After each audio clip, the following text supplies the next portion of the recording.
جانب سے اونتیپورہ سے ترال تک ایک میگا روڈ شو کا اہتمام کیا گیا ہے۔ اس کی قیادت پارٹی سربراہ انجینئر رشید کر رہے تھے۔ انجینئر رشید نے بتایا کہ جماعت اسلامی اور عوامی اتحاد پارٹی مل کر الیکشن لڑیں گے اور ایک دوسرے کو تعاون کریں گے۔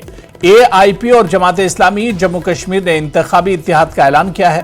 انہوں نے اسے خطے کے وسیع تر مفاد کے لیے اتحاد قرار دیا۔ رشید کی پارٹی کولگام اور پلوامہ میں جماعت کے امیدواروں کی حمایت کرے گی اور اسی طرح جماعت دیگر سیٹوں پر AIP کی حمایت کرے گی۔ GN شاہین اور پارٹی کے امیدوار doctor Harbaksh Singh road show میں موجود تھے۔ ترال بس اسٹینڈ میں ہزاروں کے اجتماع سے خطاب کرتے ہوئے رشید نے بتایا کہ کشمیر میں عبداللہ اور مفتی خاندان نے آج تک تباہی مچائی ہے اور اب لوگوں کو اس حوالے سے سنجیدگی کا مظاہرہ کر کے ان طاقتوں کے خلاف جمہوری طریقے سے ووٹ دینا چاہیے۔ انہوں نے مرکزی حکومت کو بھی آڑے ہاتھوں لیتے ہوئے کہا کہ مودی حکومت کو ڈرو مت اور ڈراؤ مت کے ایجنڈے پر عمل پیرا ہونا چاہیے۔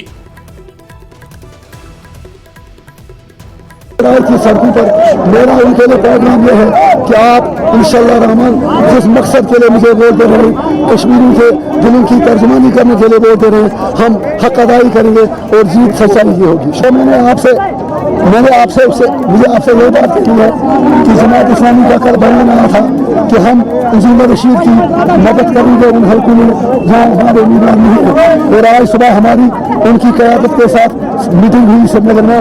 اس کے بعد ہم نے جوائنٹ اسٹیٹمنٹ ایشو کیا، جہاں جماعت اسلامی کے کینڈیڈیٹ تھے وہاں ہم ان کی مدد کریں گے اور جہاں ہمارے کینڈیڈیٹ ہیں وہاں پر وہ ہماری مدد کریں گے۔ یہ خلوص کی بنیاد پر اتحاد ہے تاکہ کشمیر اور کشمیری کی بات کی جا سکے، ظلم کے خلاف سب یونائٹ ہو سکیں اور بتایا جائے کہ ہم استحصالی سیاسی قوتوں کو یہاں راج نہیں کرنے دیں گے اور کشمیری کی بات کریں گے۔ ترال کے لوگوں کے لیے پیغام ہے کہ جوان ایجوکیشن پہ فوکس دیں، سیاست کی باتیں بڑوں پر چھوڑ دیں، ہم ان کی ترجمانی ادھر عوامی اتحاد پارٹی کے